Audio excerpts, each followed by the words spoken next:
السلام علیکم ناظرین، ہم آپ کو تاریخ کے اوراق یوٹیوب چینل میں خوش آمدید کہتے ہیں۔ اگر آپ نے ہمارا چینل سبسکرائب نہیں کیا تو سبسکرائب کے بٹن کو کلک کر کے سبسکرائب کر لیں تاکہ ہماری ہر آنے والی نئی تاریخی ویڈیو آپ تک پہنچ سکے۔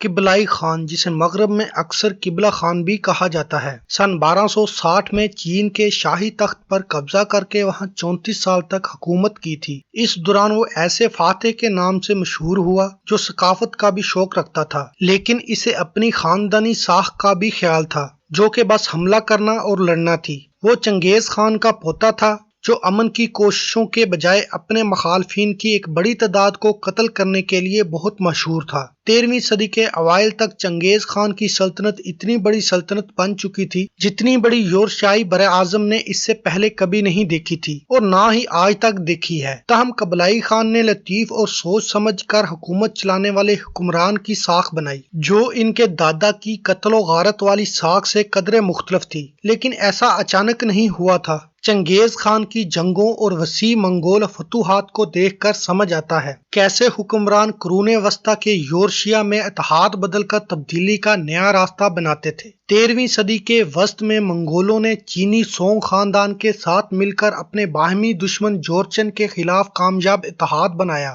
جب انہوں نے جورچن لوگوں کو شکست دی تو پھر وہ سونگ کے بھی خلاف ہو گئے۔ چنگیز خان کا انتقال 1227 میں ہوا تھا اور مختلف جانشینوں کے بعد ان کے پوتے قبلائی خان کی باری آئی کہ وہ اب فتوحات کے مشن کو آگے بڑھائیں۔ اگر دیکھا جائے تو صدی کے وسط میں چین کے اکثر حصے کا کنٹرول منگولوں کے پاس تھا اور 1268 سے 1273 کے درمیان قبلائی خان کے کمانڈنگ جنرل نے، جو بذات خود منگول نہیں بلکہ چینی تھے، وسطی چین کے جدید صوبے ہوبے میں سانگ خاندان کے گڑھ کا محاصرہ کر کے اسے فتح کیا۔ جب شہر سانگ خاندان کے ہاتھ سے جاتا رہا تو اس کے ساتھ ہی نسلی اعتبار سے چینی سونگ خاندان کی بقا کا آخری موقع بھی ختم ہوا۔ نسلی طور پر چینی اصطلاح اس لیے استعمال کی گئی ہے کیونکہ اس وقت تک چین میں ایک اور خاندان بھی حکومت بنا چکا تھا جسے دراصل منگولوں نے بنایا تھا۔ سن 1271 میں تخت پر تقریباً ایک دہائی سے زیادہ عرصہ قابض رہنے کے بعد قبلائی خان نے یوان خاندان کی حکومت کا باضابطہ طور پر اعلان کیا۔ غیر معمولی طور پر انہوں نے اپنا لقب گریٹ خان ہی رکھا، جس سے چاہے برائے نام ہی صحیح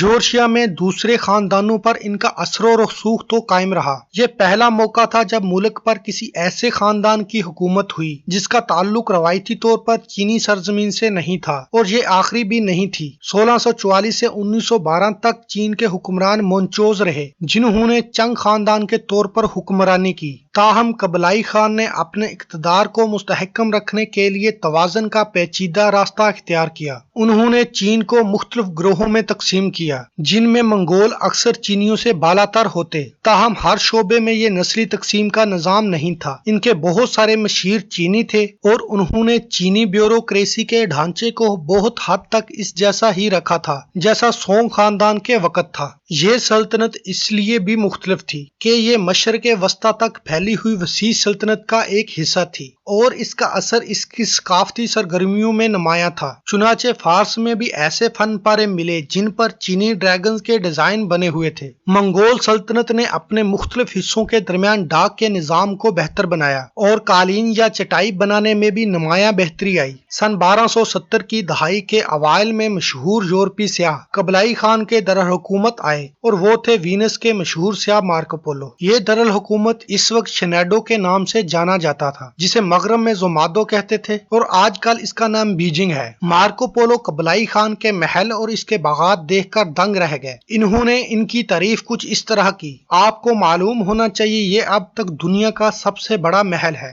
وسیع تر، اتنا پرتعیش اور اتنا خوبصورت کہ کوئی بھی آدمی زمین پر اس سے بالا تر کوئی چیز ڈیزائن نہیں کر سکتا ہے۔ قبلائی خان یقینی طور پر ایک دوسرے کی مختلف ثقافتی روایات کو متوازن رکھنے کی ضروریات سے آگاہ تھا، لیکن قبلائی خان کی جبلت انہیں ایک جگہ بیٹھنے نہیں دیتی تھی۔ منگول بذات خود تانترک بدھ مت کی طرح کے عقیدے کو مانتے تھے، لیکن اس دور میں سلطنت میں اسلام نے بھی بہت فروغ پایا تھا اور بہت سے صوبوں کے گورنر مسلمان تھے۔ ڈاؤزم کے نام سے جانے جانے والے روایتی مقامی مذہبی عقائد کو کو بھی پرچار کرنے کی اجازت تھی۔ یہ سب سے بڑا کوسموپولیٹن یا عالمگیر لگتا ہے، تاہم کبھی کبھی بہت سخت فیصلے بھی سنائے جاتے تھے۔ ایک موقع پر جانوروں کو اسلامی طریقے سے ذبح کرنے پر پابندی لگا دی گئی اور ڈاؤزم پر کریک ڈاؤن بھی ہوتے تھے۔ تاہم قبلائی خان کا دور جدید سلطنتوں کے مقابلے میں نمایاں طور پر زیادہ روادار تھا، لیکن پھر بھی یہ فتح کر کے حاصل کی گئی سلطنت تھی، کوئی باہمی تعاون سے بنائی گئی نہیں۔ نظم و ضبط کا خیال قبلائی خان کے ذہن میں ہمیشہ اولین حیثیت رکھتا تھا۔ سلطنت کی عالمگیر نوعیت حقیقی تھی، لیکن یہ ضروری ہے کہ اسے رومانوی نہ بنایا جائے، کیونکہ ہم بعض اوقات ایسے معاشروں کے ساتھ ایسا ہی کرتے ہیں۔ آخر میں اس طرح کے تمام ڈھانچوں کی طرح اس درجہ بندی کو بھی تشدد کے ذریعے کنٹرول میں رکھا گیا تھا۔ یہ واضح تھا کہ اس مرتبہ منگول ایک وسیع سلطنت پر حکمرانی کر رہے تھے، جس کا اپنا فنون لطیفہ اور نظم و نسق کا نظام تھا۔ اس کو مزاحمت کا سامنا بھی کرنا پڑتا تھا، کیونکہ بہت سے چینی منگولوں کی حکمرانی سے خوش نہیں تھے۔ اگرچہ منگول حکمرانوں نے چینی طرز حکمرانی اور ان کے کچھ اقدار و طریقوں کو اپنایا ہوا تھا، اس کا نتیجہ یہ ہوا کہ چین میں ڈرامے جیسی آرٹ فارم کو مزید فروغ ملا۔ ڈرامے اکثر ناانصافی کے موضوعات پر بنائے جاتے تھے، جس میں بالآخر جزا اور سزا کا عنصر ہوتا۔ ان میں سے اکثر ڈراموں کو چینی عوام کی طرف سے منگولوں پر بڑے خاص طریقے سے تنقید کے طور پر دیکھا جا سکتا ہے۔ بہت سے ڈراموں میں مرکزی کرداروں کو جن پر شدید ظلم کیا گیا ہو، جیسے چینی ڈراموں کے مصنف کو ان ہانگ چنگ کے ڈرامے دی انجسٹس ٹو تاؤ میں ایک عورت کی کہانی ہے جسے غلط پھانسی دی گئی تھی۔ اس ڈرامے کا بیشتر حصہ منگول مخالف ہے اور اس میں خواندہ اشرافیہ کے اس غصے کا بھی اظہار دیکھا جا سکتا ہے جو وہ حکمرانی چھن جانے کی وجہ سے محسوس کرتے تھے اور سمجھتے تھے کہ حکومت کرنا ان کا حق تھا۔ مثال کے طور پر دربار نے امتحانات کا سرکاری نظام استعمال کرنے سے انکار کر دیا تھا، جس کی وجہ سے سکالر بیوروکریٹ طبقے کے لیے روایتی ترقی کا ایک دروازہ بند ہو گیا تھا۔ ظاہر ہے کہ کسی بھی ڈرامہ نویس کے لیے حکمران خاندان کے خلاف کھل کر بولنا انتہائی خطرناک تھا، لہٰذا اس کی بجائے انہوں نے قدیم تاریخی دور کی کہانیوں کو استعاروں اور حوالوں کے طور پر استعمال کرنا شروع کر دیا تھا۔ چینی مصنفین نے سیاسی جبر کے کئی دوسرے ادوار میں بھی ایسا ہی کیا ہے۔ یہ بھی کیا ستم ہے کہ منگول خاندان کی معاشرتی تبدیلیوں سے پیدا ہونے والی نفرت نے چین کو بہترین ڈرامہ دیا ہے۔ کوان ہان چنگ اور دیگر کے بہت سارے ڈرامے آج بھی پیش کیے جاتے ہیں۔ یوان خاندان کے دور میں ایک اور چیز بھی ایجاد کی گئی تھی، وہ تھی کاغذ کی کرنسی۔ بدقسمتی سے اس کرنسی کے ساتھ بھی وہی ہوا جو اس کے بعد آنے والے بہت سوں کے ساتھ ہوا۔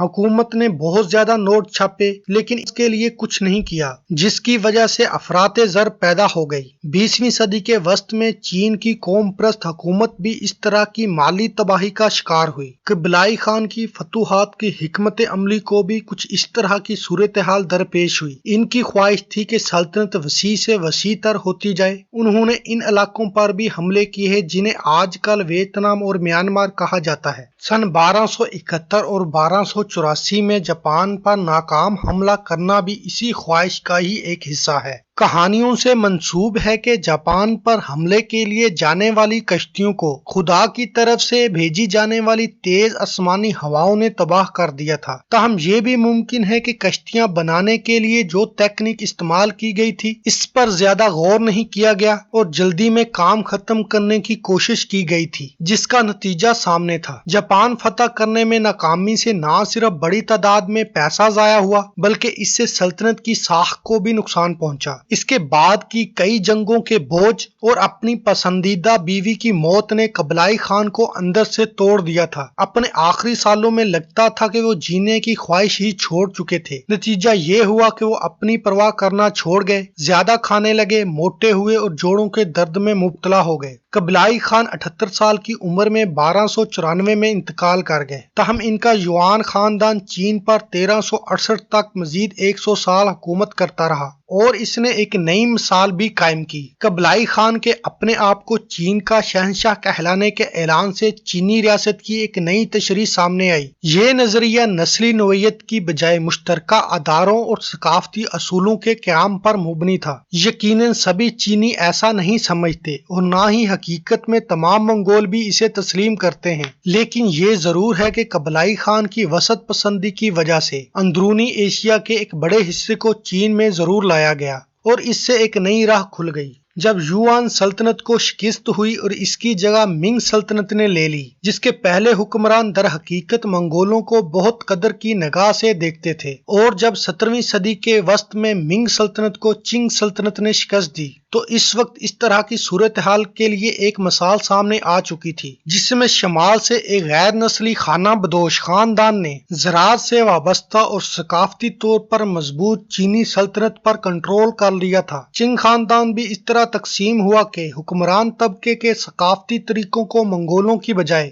منچو طریقوں پر ترجیح دی جائے، یعنی چینی شہنشاہ کی حیثیت سے چینی اصولوں کے ذریعے حکمرانی۔